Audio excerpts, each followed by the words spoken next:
I reckon. Hello, welcome to any viewers who are listening to our stream on Twitch or on YouTube. Uh, the expert panel is back. We've got Andy, who's a big Twilight 2000 fan from first edition. We've got Thomas, who's been doing a lot of work that I want to ask you about, Thomas, shortly. And we've got Paul as well, who's just explaining why he's not now concentrating on Twilight 2000, converting that for Foundry, but that's because he's doing plenty of other games for Foundry. So if you're into the Foundry virtual tabletop, Paul's your man there. And we thought, after our last discussion a couple of weeks ago was quite popular, we might do another one and look at another aspect of the game. And we thought we'd look at combat. Now, a couple of things, though, Andy and Thomas, I think we need to catch people up upon. Tell us, first of all, Andy, about your character generator. I have written a small Java program which generates characters extremely quickly. And just how many characters have you generated so far? Just shy of 1 million now. Although I haven't reviewed all of them, but I was just trying some stuff out. No, I probably looked at around 100 of them at most, and stopped there.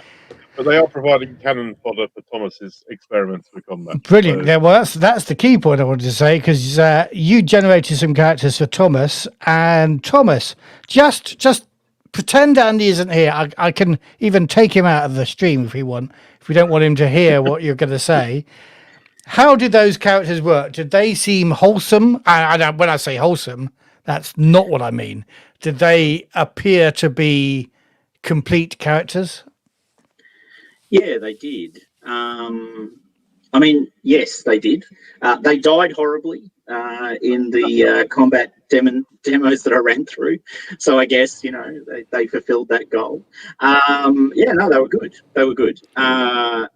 Like all random generators, they obviously lack a person's perspective, so a person's funneling, but they generated completely as per the rules. I think we found one minor glitch, which Andy then went away and, of course, fixed within 2 seconds of me mentioning it, and then it was done. Because that's the other thing, is Andy's super fast at responding. That's because he does nothing but sit at that very chair that he's in all day, every day, coding. Whether it's coding for work or coding for games, that is where you can find Andy. That is my life. Yeah. And we ought to just talk about time zones here. So 3 of us are in the UK, so it is quite late at night and just before my bedtime. It's nowhere near just before Andy's bedtime, who only ever goes to bed, as far as I can work out, at 2 or 3 in the morning. And in Australia, Thomas, it's quite early in the morning. It's not too bad, actually. It's 9:30. It's 9:30, and it's 9:30 tomorrow. So you're talking to us from the future, obviously. I am talking to you from the future, and it's a dreary day. I'm just warning you that it may rain tomorrow. Oh, no! which and that is true. It's going to rain. It's going to rain. It rained here today. So, Bruce got a question here. How many of your characters died in combat? Look, of those ones you took from Andy. I should point out Twilight 2000 does not have the world's fastest combat system. And I do have a job. But look, we're running at 50% fatality so far. Okay. So I just got an ice cube in my mouth, which wasn't my intention. Let's get into the nitty gritty, and something has happened here. There we go. That's better. Let's start at the beginning. Oh, you've got a question, Paul. Hey, no, you go ahead with a question. No. If you've caught up, you start from the beginning, because I was going to jump in slightly towards the later on in the combat bit. So my first thought reading through these rules is we're using the card-based initiative system, which has been a common feature of games. They had kind of card-based initiative in Coriolis, but it's not the same. Since Forbidden Lands, there are 10 turns basically every round. Everybody draws a card. Nobody draws the same card. The protagonists, however many players there are around the table, and however many NPCs, generally the NPCs have to get bunched together so they all go on one turn or 2 turns if they're aliens, because they're super fast. And that works very well, I think, for Alien, and it works very well for Forbidden Lands. How do you think it works for the sort of slightly more mass combat-y, squad-on-squad fight of Twilight 2000? I don't like the surprise rule. I can say that from the start. Okay, tell me about the surprise rule, Andy. Well, the surprise rule is that effectively you draw the number 1 card, so you are effectively acting first in every round. But because of the way the card system works, you keep that for the rest of the combat. So you are effectively acting first in every round thereafter.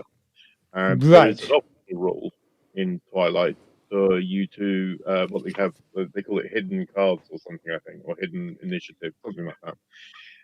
Where you redraw the cards every round, but you conceal them from the other players until it's your turn to act or whatever.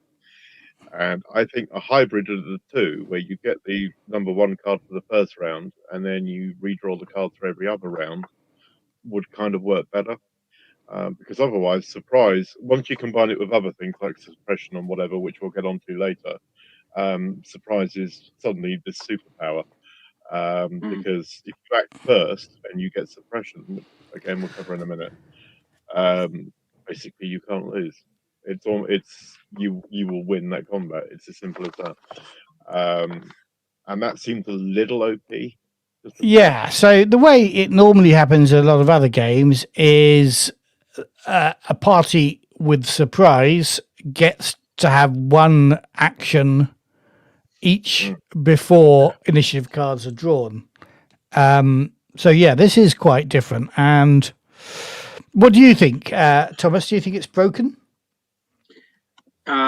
Actually, I do a bit, and I agree with Andy's analysis that the combination of going first and getting a suppression, and you've got to get a suppression, right? So there's a degree of randomness, but if you're throwing a fair amount of firepower across the border and the opponent hasn't moved, so the king hit of this game is if you get surprise and you get that first shot off, you are incredibly likely to wound and probably kill if you're using anything in the modern military space in the game. The guns are just deadly.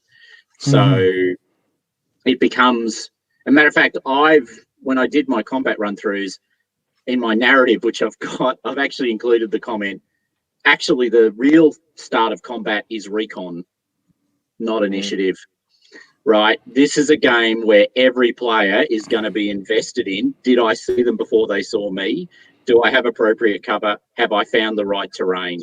Which is great, because actually that's what modern military combat's meant to be like, right? It's not meant to be two people throwing down in an alleyway blazing away. It's meant to be this kind of frame.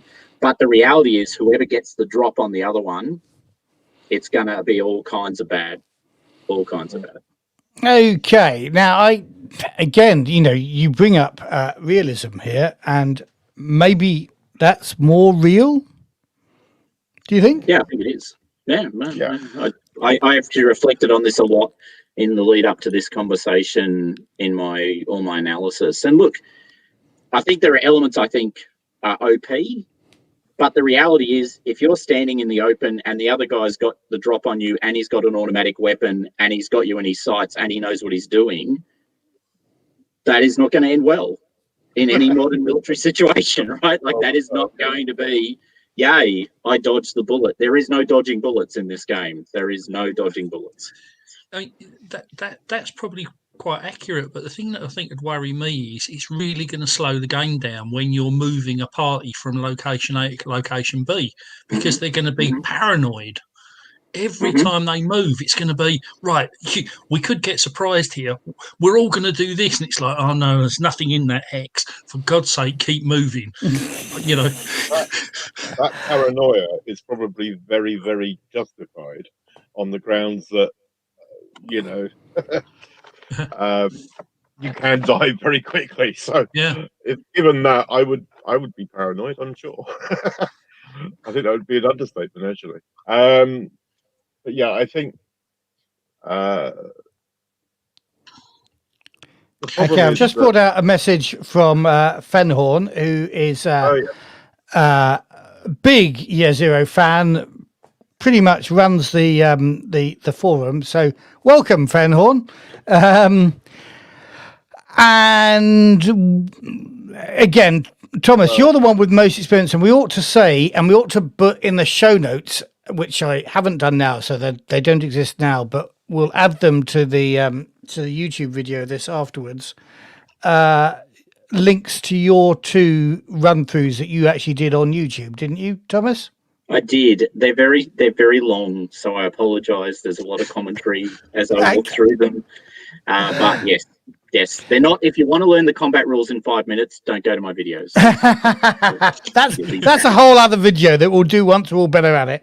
But right. Yeah, this was your exploration of the combat. So is that thing that once somebody's gone first, everybody's going to turn their guns on them?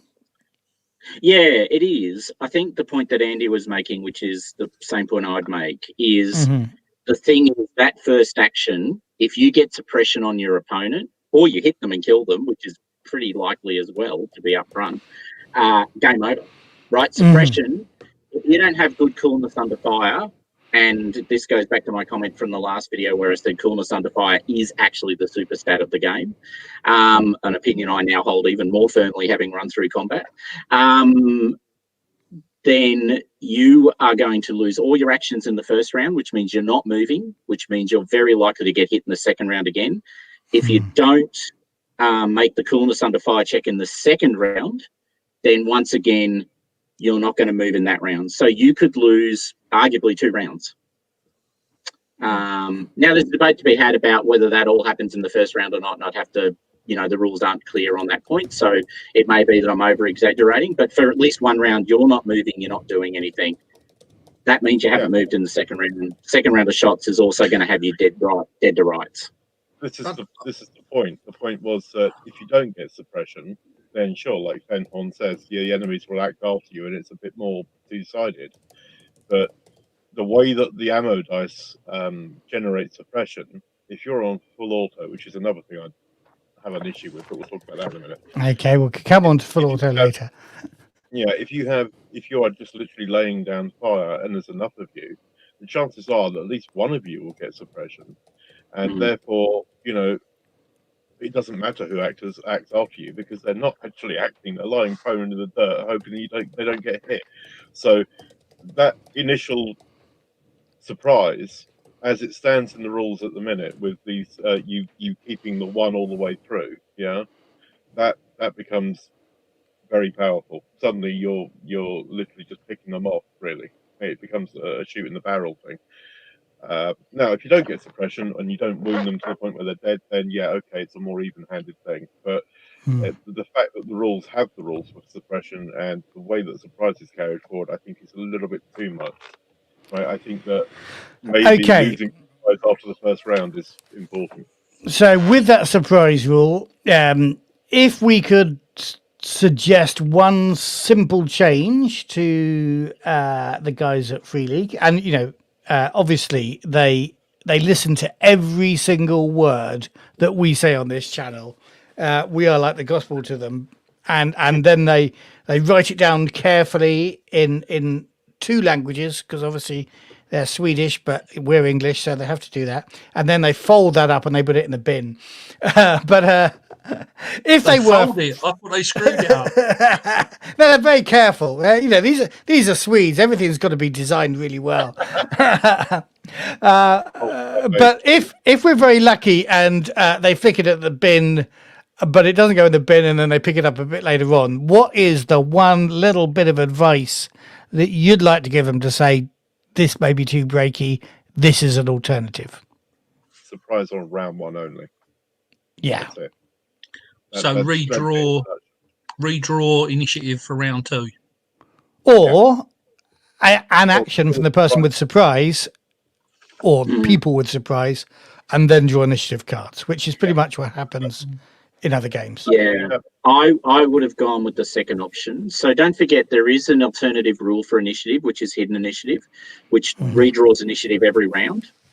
So there is actually an alternate rule to handle that option, but then it slows down the whole game, right? Because then you're doing initiative, and to Paul's point, there's an awful lot that slows combat down in this game, which I think is going to work really well for the people who love complex combat stuff. So I'm not criticizing, I'm being very careful here, but oh my god, it's going to take a while to resolve the combat.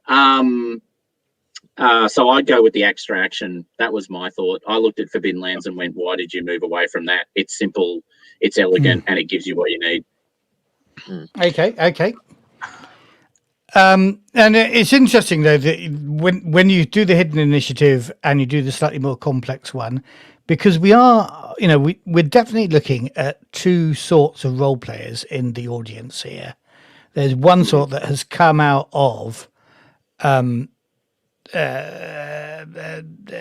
wargaming effectively, where maybe things like drawing initiative separately in that and the slightly slower actual gameplay might not be a problem for them at all, but at least those two things are optional. Okay, but come back to my original point. 10 initiative rounds, is that enough to run your player squad plus whatever enemies? Sure. Yeah, you can do NPC group initiatives, so it specifically states that GMs can and should probably treat NPCs as groups for initiatives. So you just give them one slot out of the 10. A party's going to have 5 players. There's enough room.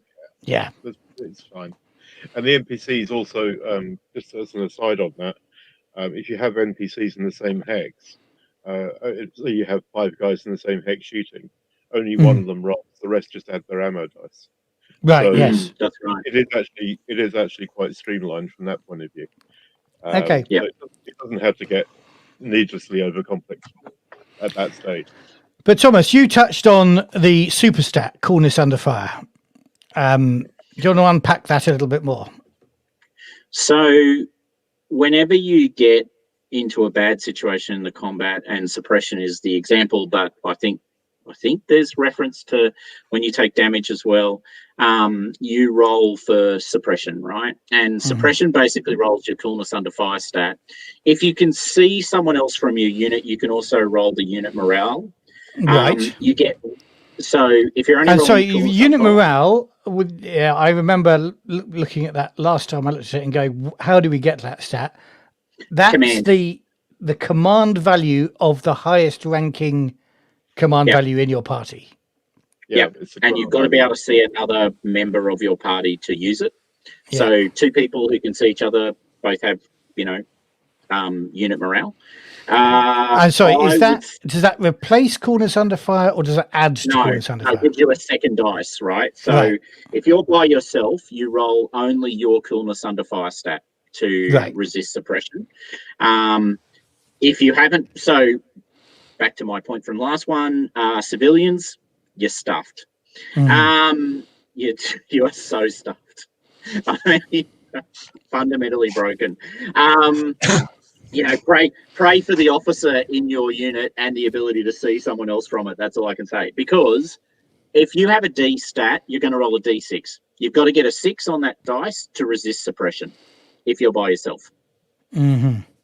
If you don't have a D stat, good news, you roll a D6 anyway. So actually D and not having the stat basically have the same effect. So yay. If you have a commander in the unit who happens to be a brilliant commander and gives you B, then you're rolling a D6 and a D10. Your chance of getting a success is reasonably decent. Importantly, you need to roll it both. So if you fail the first one, you get to roll it again in the second session, second round. Sorry. So it's really quite critical because, as I said earlier, if you fail coolness under fire in the first round, that's it. You drop to the ground. That's all you can do. There's a whole stack of you can only do these things. Great for avoiding grenades, though. So just take that on board. Awesome for avoiding grenades. So are we saying that civilians are immune to grenades then? No, but it's way better to be laying down than standing up when a grenade goes off. That's all I'm going to say. Civilians at the front. Yeah, that's right. Lay down. However, and I'll give you a great example. In one of the combats I ran through, I had someone suppress someone. I don't think I recorded this one, actually. They got suppressed. And then I thought, what would the second person do? Oh, they're really good at melee. They'll just run up to them and hit them with their spiked club. Instant kill. Just instant kill. Prone, not moving, black. You might be the greatest Spetsnaz in the world, but you failed your coolness under fire check. You're now dead. Because you can't block. You can't do anything. You lose all your actions, right? So no reactive actions either. You are dead in the water. Coolness under fire, super stat. Okay, so didn't realise you lost the reactive actions as well. That really is a killer. A reactive action requires you to have an action. In all of the rules, you must have an action available to draw upon a reactive action, and that is true in Twilight as well. So if you lose all your actions, no reactive actions. And also, it's kind of hard to have a reactive action when you're face down in the dirt and not looking at anything. Well, that's what the civilians are for. We'll suppress them. You go up and poke them with a sharp stick. Are you suggesting we should suppress the civilians? Is this some sort of dictatorial thing going on? Suppress your civilians. So, okay, I'm just taking this out of the realms of... actually, Jonathan asked a question, so let's just address this one. We kind of covered it, I think, when we were looking at character creation. Yeah. But Coolness under fire comes through military experience, doesn't it? Promotions. Yeah. You get promoted through the military life path, you gain an increase in coolness under fire. It's a direct 1-for-1 match. And we are not convinced that that is the best way of awarding coolness under fire. No. I mean, I'm thinking, and I'm going to pick examples in the fiction here, but Hicks wasn't great at coolness under fire in Aliens, was he? It was, it was more likely the actual, the frontline grunts who were better at being cool under fire. Neither was Gorman, and Gorman was the lieutenant. Exactly. Yes. Yeah. A chartered accountant versus a policeman. A chartered accountant is not going to be good. You would hope that a policeman is going to be better. Of course, a military person is going to be very good at it because they're used to it. But it's the thing, right? If the chartered accountant is ex-military, then that would change things. But if the chartered accountant just happens to naturally have good reflexes or is naturally, I don't know, stone cold in stressful situations, then why can't he have a good coolness under fire? Yeah. It doesn't necessarily follow that you only get coolness under fire because you've been promoted to X in the military. It should be really that it's more of a psychological stat in that it's almost the inverse of empathy, to be honest, because it's your ability to divorce yourself from the situation to the extent where you can actually act, rather than sit there panicking, and saying like chicken little, the sky's falling in or whatever. Well, that is true, Fenhorn. It's not possibly the best example. And again, I'm drawing another example though about how coolness under fire in this case kind of works from the world of the future, from Firefly. I remember all the guys with we don't know what the Shepherd's experience is, but let's assume some sort of military experience. They can react.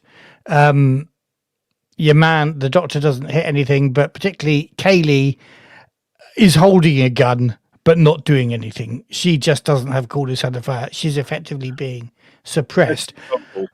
But a great example there is River, of course, has got coolness under fire up the wazoo because she's had that bit of her brain probably ripped out and replaced with some sort of training. So, again, here's another note for the guys at Free League to run away. It's something to do with character generation rather than the combat rules and Coolness Under Fire. Because I think what we're saying is we kind of like the realism of Coolness Under Fire here, but we'd like to maybe have a little bit more fiction in how Coolness Under Fire is assigned to generated characters. Yeah. I also Maybe with some life experiences and stuff. Just to go back to Pathfinder for a minute, the best example I can think of in that of Coolness Under Fire is when Mal returns to the ship and there's the guy trying to hijack the ship, and he doesn't even react by talking to him or anything. He literally just shoots him there and then and goes in, because there's no emotive content to the situation. It's just, this has to happen. I need to do this. We're doing that. There's no rethinking it or hesitation or anything else. It just happens and he carries on, and that kind of sums it up. You have to be able to assess, react, and do in a sort of clinical way to get a high Coolness Under Fire. I think. I don't know. I'm not a psychologist. But how do we? I think so. We're not sure exactly how to award Coolness Under Fire in character generation in a way that we feel would better balance our characters. I actually think the answer, well, for what it is worth, I think the answer is actually to head in the direction that Andy was heading in originally, which is it is about life experience. So I don't think every civilian should just, I actually think the people who are sociopathic or have some, effectively some, superpower that makes them sort of immune to Coolness on Fire or have the magical Coolness on Fire isn't such a great thing. But I do think that people in both civilian, military, and those sort of middle ground spaces like police, through life experience, have an opportunity to experience things that might grant them some degree of Coolness Under Fire. And I think that's probably actually arguing for a more complex character generation model, which is what Andy's explored quite effectively. And I think that's what we would do. I think emergency services, first responders and so on should have a reasonably good Coolness Under Fire, simply because if you are responding to someone who's injured and you have to think, I have to do X, Y, and Z in this order now, or they die, or whatever, that to me is Coolness Under Fire. That is reacting to a situation training, as opposed to, panicking and going, oh my God, I need a bandage, I need this, I need, what am I doing next? Do you see what I mean? But really, it depends how cuff is used, isn't it? I mean, if you take two scenarios, the one you just suggested and the one of somebody shooting at you, I mean, civilians, I would say, would react differently. If a civilian, if you were being shot at, you would hit the deck and try and get behind something, almost zero coolness of being shot at. If you were in a situation where other people were being shot at and you were a medic, as you suggested, you would probably say, well, actually, I'm a medic, I'm going to do this, so I suppose I'm advocating perhaps two types, not just one thing for that, but a situational type of stat. Once again, though, as Thomas has already said, you don't want to drag this out even longer. No. I think it has to be one stat. I just think you have to be more mindful about how it's generated, and hooking it up with promotion, I think it's not Is right. not the greatest way of doing it. No. Okay. Let's maybe revisit that at some point in the future then. Let's move on to another staple of sort of the evolved Year Zero system. Again, this isn't true for Coriolis, but it's become pretty much a staple that you get two actions in your turn or your round, and one of them is slow and one of them is fast. Yeah. Is that working? Thomas, I'll go to you first of all. You're the one that's done this. Yeah, I guess so. No, look, I don't think there's any problem with it. It obviously gets a little bit busier in Twilight 2000 than any of the other games, because like a really interesting one is that if I don't aim, I take a negative to range combat. Yeah. Which is quite different to the other games, right? So aiming is Well, you the do that in. advantage. Oh no, of course. Oh You don't get a negative. no, it's No. it's Coriolis I'm thinking of, which hasn't got the short and the fast action. So you can take a very fast action in Coriolis and take a negative to your combat. Yeah, okay, ignore me. I'm just confusing the issue here. So now I don't you think have there's to an aim issue. or take a negative. Yeah, and this is one, so probably riffing outside of the action question a little bit, but the comment I would make is this is a game that that is much more likely to reduce your chance to hit than it is to increase it. And if you don't aim, then you are going to take a negative hit. However, if you do aim, you're not going to move. And that means the other guy is not going to get a minus to hit you. So this becomes quite, there's quite a few decisions to make in a thing. No, I think fast and slow works completely fine from a combat perspective. Okay, and it doesn't. You don't think that a simple fix for the time it takes to run a combat would be just giving people one action? No, because it's the modifiers that slow the combat down, not the actions. Okay. You have terrain, weather conditions, actions, and things like cover and other things, all to take into account with every shot. Okay, right? so let's just use your example of your aiming rifleman. Let's assume he's a sniper. Let's assume because recon is the start of the battle. We've and recon. I love the recon skill. I think I talked about this last time, that it is both sneaking and being and seeing stuff, which feels entirely apt.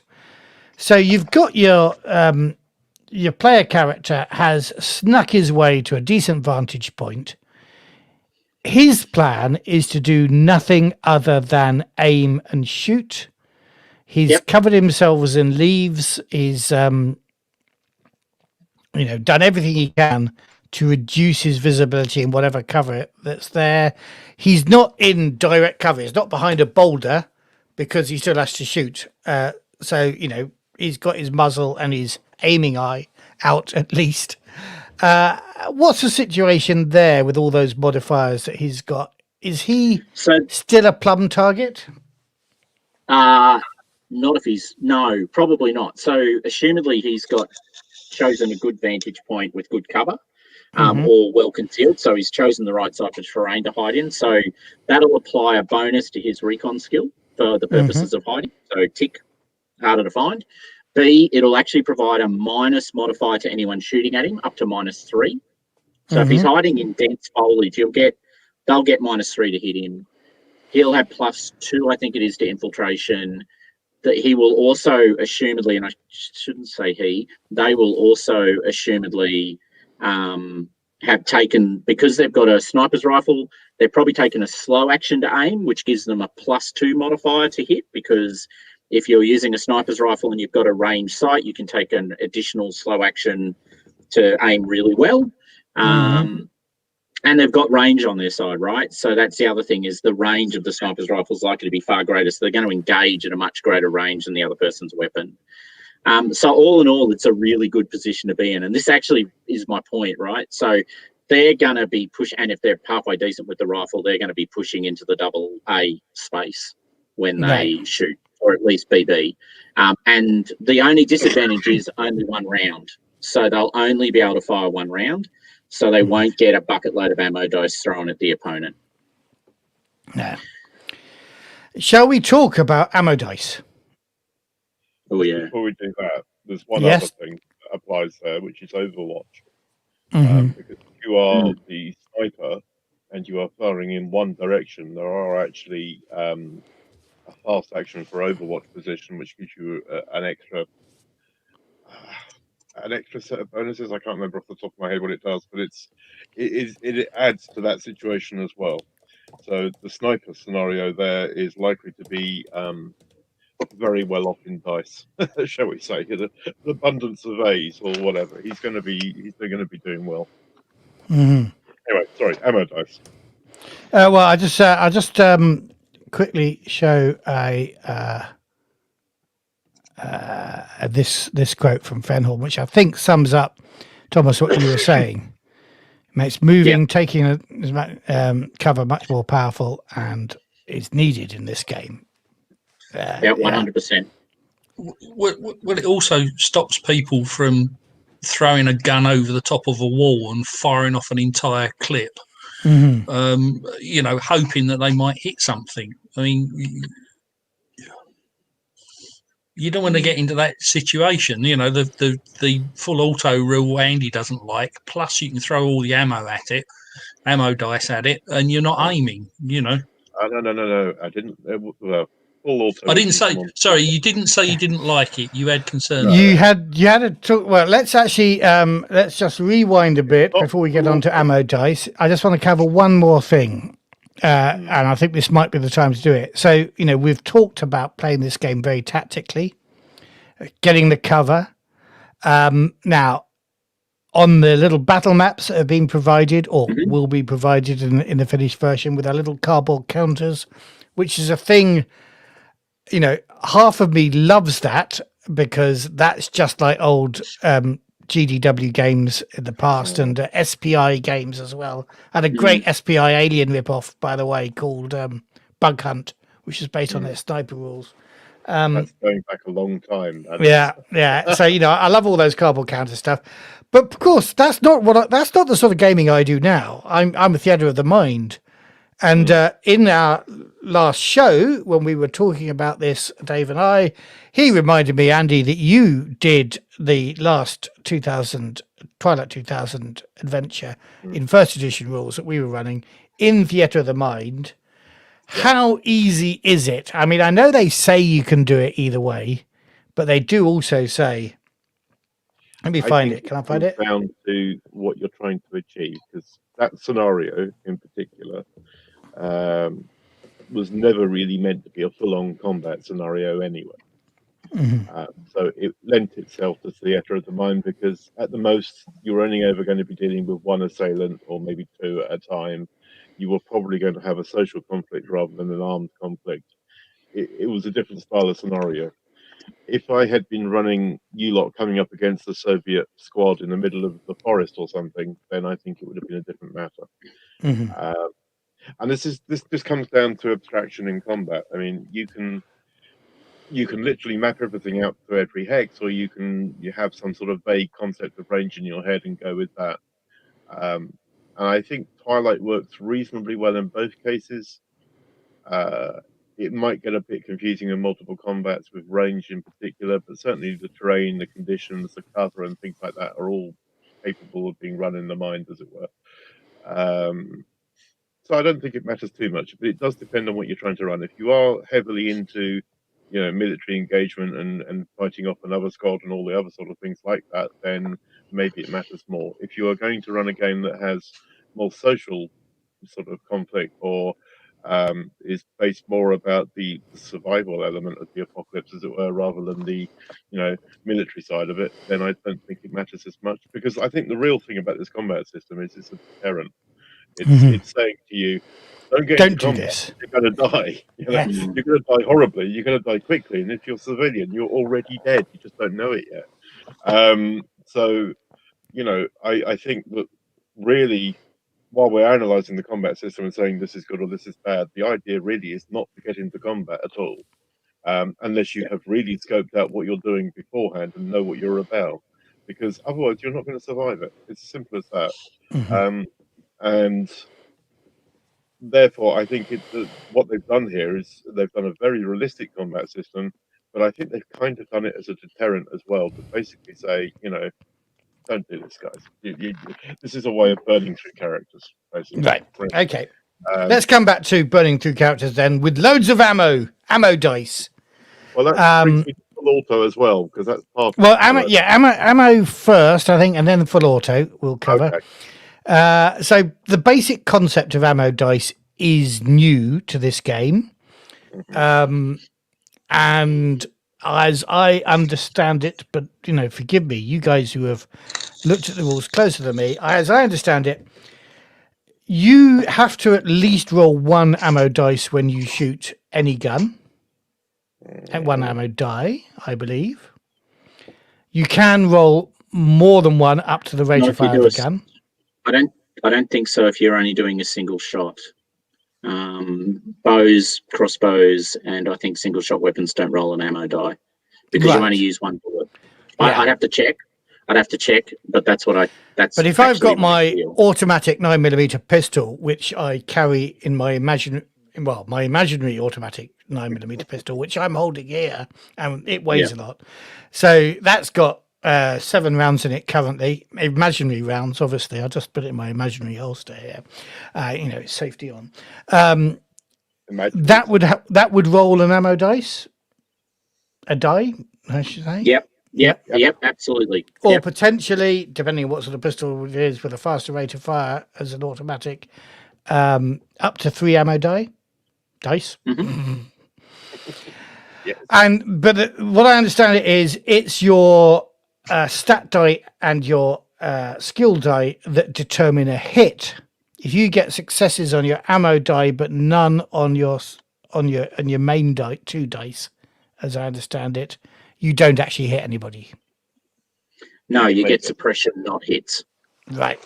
Okay. And so as soon as suppressed, a blokey boy or girl who I'm shooting at has to roll coolness under fire, right? Mm-hmm. So if I get 1 success on my ammo die, that occasions a coolness roll if they want to act. Yeah, absolutely. Even if you don't hit, yeah. And if let's just say I'm a civilian with really crummy skills, but I just point, and this time I've picked up somebody's AK-47, and whatever the maximum rate of ammo dice is, it's only 3 ammo dice, isn't it, at any 1 round? Or is it more than that? No, it's as many as the weapon has. Right. The rate of fire of the weapon defines the number of ammo dice you can roll. Okay. So that's, I'm just throwing out a bunch of ammo dice and a couple of 6s for my shooting. And my D's, they're 2 dice. They've got to get a 6. Chances are they're not going to do it. But my handful of ammo dice does. That is... if I get 3 or 4 6s on my ammo dice, does that make it more difficult for even an experienced A-grade coolness under fire person to stay cool? No, I think no, I don't think it matters. It's one of those. Well, certainly the way I ran it on the weekend for myself, it didn't matter. So it's just you're suppressed, or you've got a chance of suppression or not. Okay, gotcha. Okay, so then the other effect that ammo dice have, if I do hit, then they can do more damage or even make me hit other targets. Help me hit other targets. Am I right? Yes. So if I hit with my skill and attribute dice, I can actually then use any successes on ammo to do more damage or more targets. Yes, I think that's yes. Yep, that's right. And obviously, if you do get a success and you hit twice, I mean, this is where the game is so deadly, and I completely agree with Andy that players who want to live a long time are going to spend an awful lot of time working out how do I just plain avoid getting shot at, because to use Paul's example from earlier, you pop your gun over the wall and blaze away. So let's just reflect on what that'll look like from a dice rolling perspective. If you've got an M16, you're going to roll 1 dice to hit because you're presumably going to have all your range combat knocked back. So you're going to have a minimum of a dice to roll to hit, and you're going to roll 6 ammo dice on top of that. If you are lucky and you get a hit with that first thing, then there's a fair chance you're going to get a second hit out of the 6 dice based on simple probability, which means you're going to do 4 points of damage to the person. They are unlikely. The chances are they won't have armor where you hit them. They're going to lay down.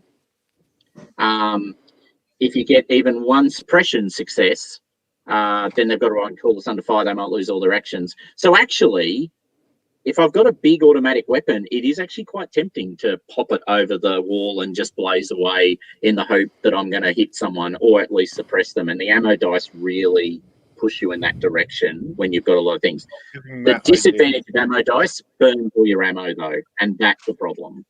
Mm-hmm. Okay, so Andy, what do you want to say about automatic fire? This may be the time to bring automatic fire in. Well, basically, the way the rules are set up at the moment, if you look at the way the ammo spent part is run, let's say I have 3 ammo dice and I roll a 2, 3, or 4, right? So 2, 3, 4 on the top. Sorry, you're breaking up a little bit, Andy. I can't quite hear you. Sorry, is that better? Yes, it is, I think. Right. So let's say you roll a 2, a 3, and a 4 on your ammo dice. Yeah. Mm-hmm. The way I read the rules is that means you've spent 9 rounds, yeah, or the capacity of your magazine. Okay. Mm-hmm.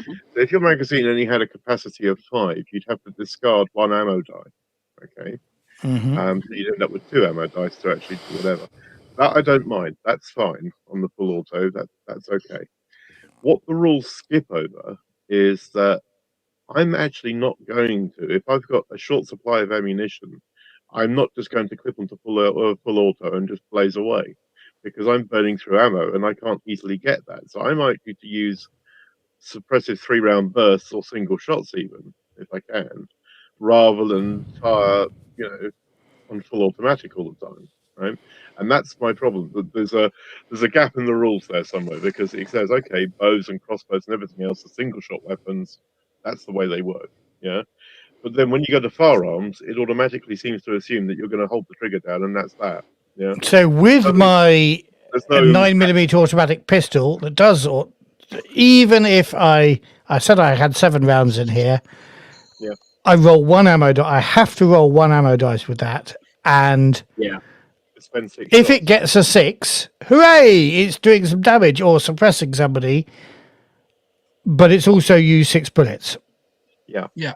Now, what it doesn't seem to let you do easily is say, because some firearms have the option to do 3-round bursts automatically. Some people are just trained to do that. It depends, right?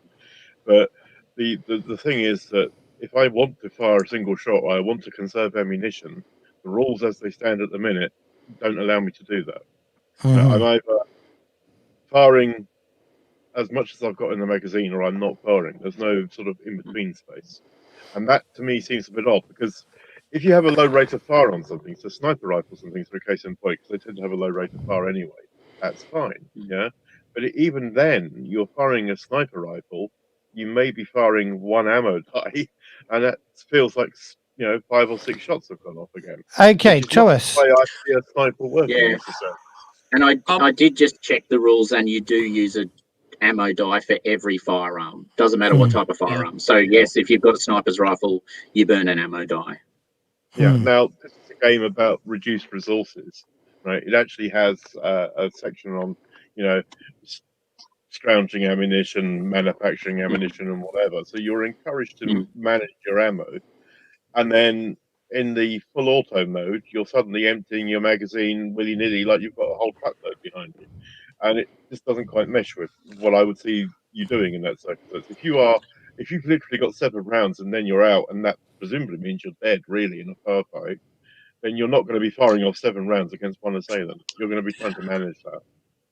So I find that an odd duality, because at the one side they had the survivability thing where you're managing your resources, and then in fire combat, suddenly you're emptying your magazine, or at least potentially emptying your magazine. Okay, so what I'm seeing here is well,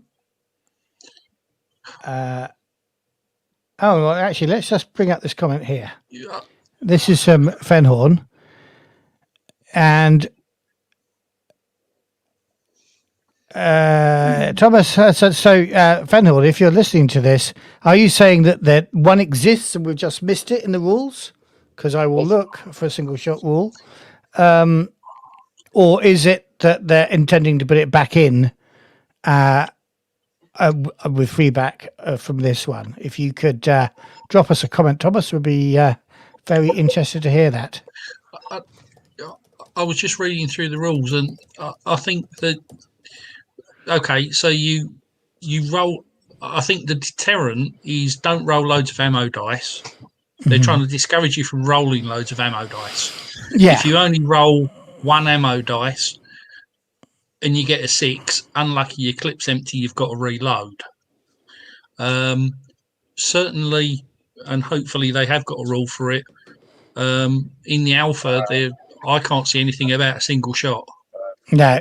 So Fennell's just confirmed that Thomas lifted it out of the alpha before releasing it. Yeah. But I'm just wondering whether there may be some potential workarounds as, being really good with your ammo could be a speciality.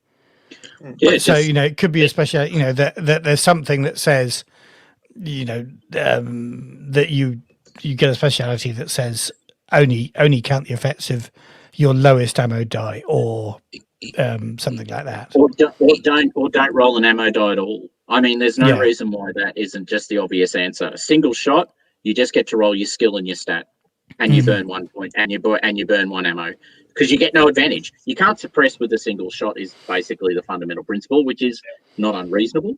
And you burn a single round. Easy. Job done. That's exactly how it should work. Oh, that was Okay. I find it interesting they lifted it out before the release of the alpha, and that they may put it back. I think the game definitely needs it back.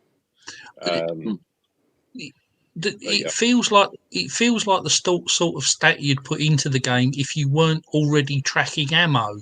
If you're tracking ammo and you're saying I've got 12 bullets, why do you need it? You fired your gun 12 times, you've run out of ammo. Because the idea is you're trying to conserve ammo. What you're taking away is the choice of how long I hold the trigger. Yeah. So if the game assumes that you're going to logistically just fire as many ammo dice as you've got, and that may or may not burn your magazine through, that's effectively saying that as soon as I enter combat, no matter how well I'm trained, I'm going to keep my finger down on the trigger and empty the magazine. Right. Or indeed on non-automatic weapons, I'm going to keep pressing the trigger. So let's be careful here before we. Sorry. Thomas, you go first. There's a nuance here. You don't have to use up all your rate of fire in a weapon. Okay, so you don't have to roll 6 rate of fire for your. But you do have to roll up to 6 bullets, effectively, with one dice. Absolutely. So, which is why I think the single round answer is just don't get you just don't get ammo dice. Okay. Interestingly, that means your gun's unlikely to jam as well, which we need to touch on, because actually that's where the rules are actually broken, in my honest and humble opinion. Okay, but before we touch on that, Paul, what were you going to say? I was just going to say, but a simpler way would be to say if you're going to go on full auto, you empty your clip, full stop. If you're going to do a 3-round burst, you fire 3 rounds. I agree with the conservation of ammunition, because that's one of the things that makes the game exciting. Oh, good, I've got a great gun, but I've run out of ammo. Andy had that, about having a terrific gun but never being able to get any ammo for it, I think, in the last conversation. If you're going to do that, why not just say full auto, you empty your clip, full stop. If you fire a 3-round burst, you fire 3 rounds. If is it rolling a dice because it's nice to roll more dice? Thomas, you've actually rolled more dice than the rest of us in this particular set. I think we're underestimating the number of rounds these guns carry in them, right? So, and it's not, and I find myself in a very weird position of defending the reality argument, which is not my shtick on a normal basis. Is that a trainer here? Yeah, that's right. Yeah. So I actually like the way ammo works.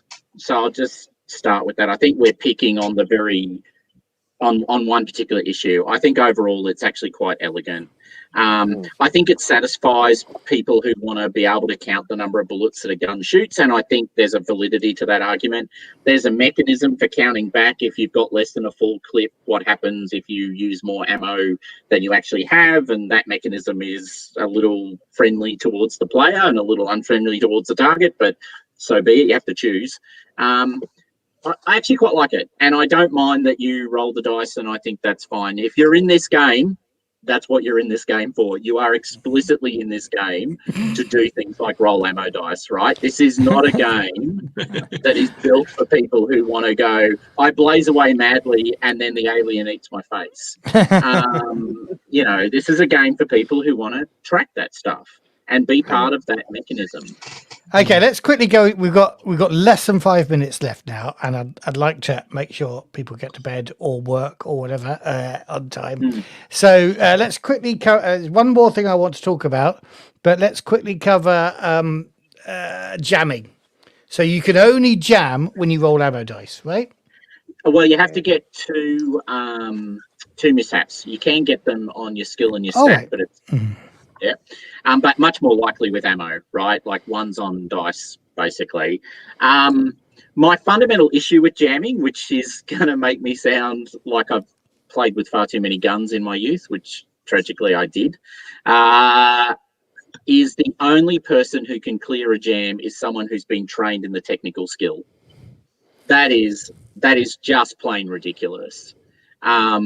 A trained infantry person who's been handling their weapon for years doesn't know how to clear a jam in their gun readily, but a technician who's got no combat experience is absolutely the guy you go to clear the jam in your firearm. Yeah. Also, reliability is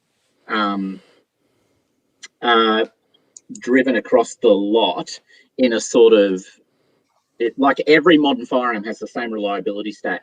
And actually, I'm going to pick on that because the AK-47, noted for being able to be dropped in the mud, the water, run over by a truck, picked up and used, why it was so popular for so long with insurgencies around the planet, is given the same reliability rating as the M16A1, a gun that is famously unreliable.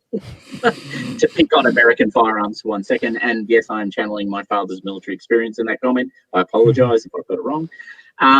So I think jamming is actually kind of weird. It's once again a sort of and I'll just say like the grenade, which requires heavy weapon skill to use, which is also weird.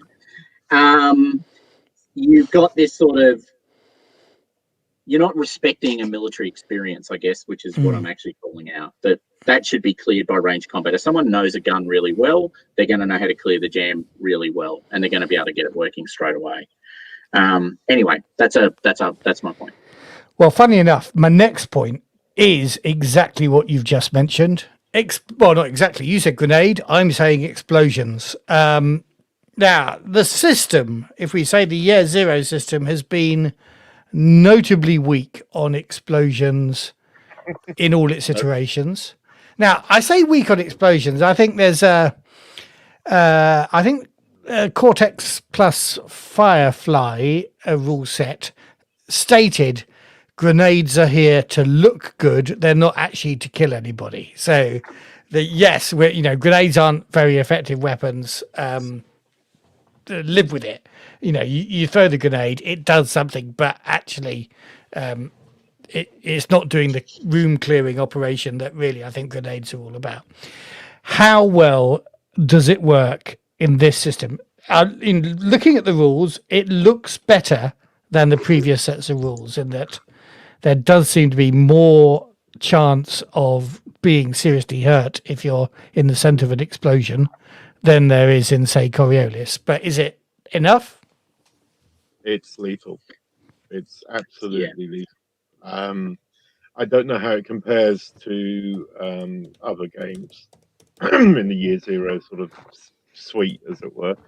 But the way it looks in Twilight is extremely dangerous. The way the blast power can be increased by where you are in the explosive area, the way that just the rules and IEDs with the way that they can be bumped up with shrapnel and things, it's very, very dangerous. You do not want to be near anywhere where a grenade goes off. However, since it currently says, like Thomas noted, you need the heavy weapon skill to throw a grenade, the chances are that most people aren't going to be throwing them at you anyway because they won't be skilled to do it. So I think that should be some kind of thrown weapon skill of some kind. I can't remember what we originally agreed on, Thomas, because we did have this discussion on Discord, and we said it should be something else, Yeah. but it should be heavy weapons anyway. Heavy weapons is meant to be rocket launchers and howitzers and all the big stuff, and grenades don't quite fit into that in my mindset. I think the rest of the rules for grenades are fine. I just disagree with the skill choice. But yeah, the actual explosions themselves. Okay, is that skill choice because really grenades are going to be shot from grenade launchers, either under barrel grenade launchers attached to your rifle or That would make specific sense. weapons? But they're also talking about the thrown ones in the same paragraph, Yeah. because they are literally talking, the traditional pineapple, pull the pin, throw it type, and that isn't a heavy weapon for me. It's a handheld bomb, and to be honest, you just throw it and forget about it, and hopefully get out of the way of it. Because also the other thing about this is it is possible to get caught in your own grenade. Okay.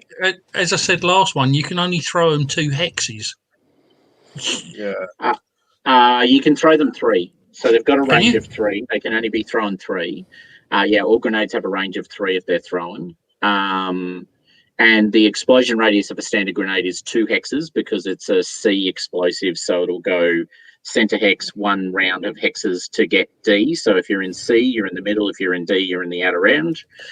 So you can't normally blow yourself up, but let's remember that there's deviation. And you're very likely to deviate because you're not likely to be skilled. So don't throw grenades. It's a bad idea. I think I'm with Andy. The explosion rules, they're deadly as hell, right? Good. And we've talked about grenades, but mines, IEDs, all of that nastiness, truly nasty. It will kill you. Going through a minefield is not something to be done lightly in these rules. There is a weird thing about the anti-tank grenade. No, go, mate. Sorry. No, just to interrupt you there. Did you notice there's a whole paragraph on clearing mines?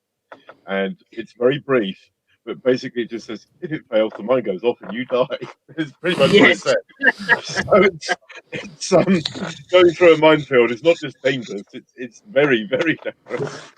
That's right. Don't do it unless it's the only choice on the table. One weird OP thing, and I'm picking on a weird OP thing, and I'm being unhelpful.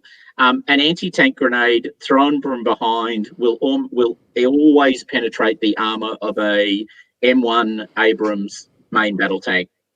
I know rear armor is weaker, but that's just wrong. Okay, that's not how it's meant to work. I throw my handheld anti-tank grenade and my main battle tank blows up. I don't think that's going to play out well. But otherwise, look, I really like them, and they've also thought about lots of different types of explosive rounds. So we've talked about there's different rules for HE, there's different rules for frag, there's different rules for phosphorus.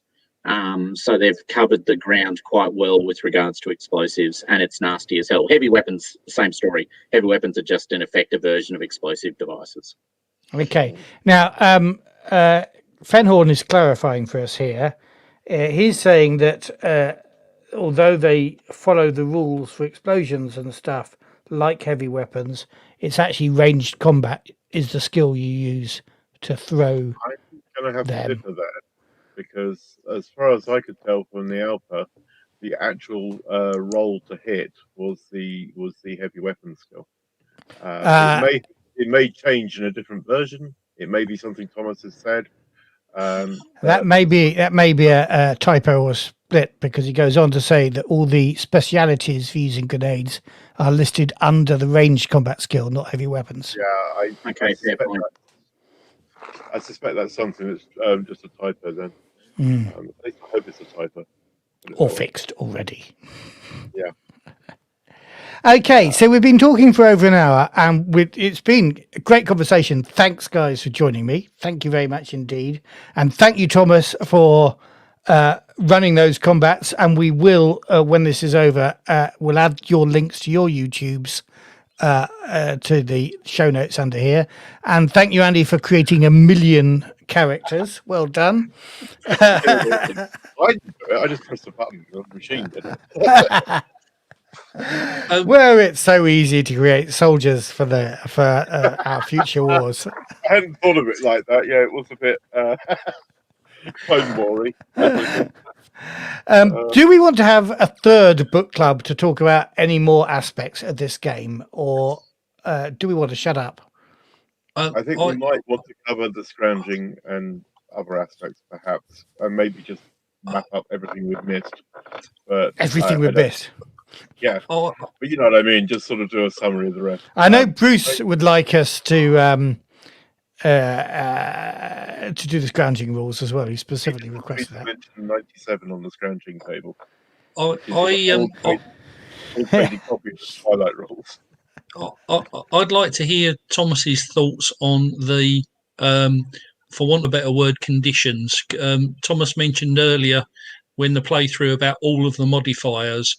And it's getting back to the map, playing on a map with counters bit is you're in this hex, you've got this in front of you, this behind you. You know, I think they could grind a game to a halt. Personally, if you weren't playing a war game, if you're playing a role-playing game, it's going to grind it to a halt. If you were playing a war game, you were going to expect that sort of thing. But I think it'd be nice if we can have another one to hear Thomas's views on that. Right, Thomas. You've already had some experience. Yeah, I'll give the simple answer. Right, there is no such thing as a short Twilight 2000 combat round. Okay. So what we need to do is get really practice at this and see how short we can make it. Should we have the Twilight 2000 combat standard? Like official mileage on the cars, and we say how long does it take for 5 player characters to defeat, I don't know, 5 NPCs or something, and that sounds like an awfully long time. I think it goes back to Randy's comment earlier on the chat when he said, "Do you see a lot of house ruling with this game?" And I'm beginning to wonder if there will be. That's the exact comment. Yeah, I think there might be. Funnily enough, Matt asked me that in the Discord whether I wanted to change, because I somewhat infamously house rule a lot of games, and so far, I mean, tiny tweaks like heavy weapons with grenades, or maybe single shot options for guns or whatever. Yeah, but in terms of the strokes, I don't think I'd change it, because I think it's a wonderful deterrent to combat, and I think that that forces people to actually role play, which is what we're meant to be doing, rather than just standing there rolling dice and going, you know, ha ha ha ha ha with a large gun or whatever. So I think that this might be the one game that I'm less likely to house rule. I can't speak for other people. Other people will do their own thing and possibly streamline things the way they need to. But in my case, I think I'll leave it pretty much as is for the most part, which is unusual for me. I will no doubt tell you, but that's basically what I would say. Okay, and how far off are we, Andy, on you running a game for us on a stream? Not very far at all. I've got it written. I haven't. The problem I have at the minute is the inverse to the normal, which is I have the scenario written, but I don't have a full grasp of the rules yet. So when I've got a slightly better grip, so we need to do the scrounging rules, if only so that we can get on with the scenario that Andy's created. Shall we vaguely promise to meet again in 2 weeks with an in-depth knowledge of scrounging? Christmas. 2 weeks would be Christmas. Actually, yeah. Okay. Let me think about it. Let's just merely vaguely promise to meet again before or after Christmas. Yeah, I think that would do. Yeah. Although nobody's doing anything this Christmas, are they? I mean, you know, we're all going to be locked down. Probably, yeah. Well, no. I'll be off into the hills. Yes. To hang You in out at the lake. COVID-free Australia. That's right. The one place on the planet. Well, actually, New Zealand's actually once again proven they're better at being antipodians than us. But yes. But actually, the one thing I did want to mention that we should contemplate if we do another round, I think we should do scrounging, and I actually think we should just quickly touch on vehicle combat. It's going to be quite a big deal. So every party starts with a vehicle. I think it is mostly my read of it, a death trap. But it'll be like, how do we not get our tank into combat? It'll be the same story as Andy was giving earlier. But look, it's an important part of the game. So along with scrounging, maybe vehicles. Okay, vehicles and scrounging in our next one. Yeah. And I believe that's what Randy's referring to when he says that would be awesome. Yeah. Okay. So I'm going to say goodbye to our viewers. No, first of all, I'm going to say subscribe, leave a comment, and press the bell button. That's what they all say. And then goodbye, and we'll see you next time. And then I'm going to close the broadcast.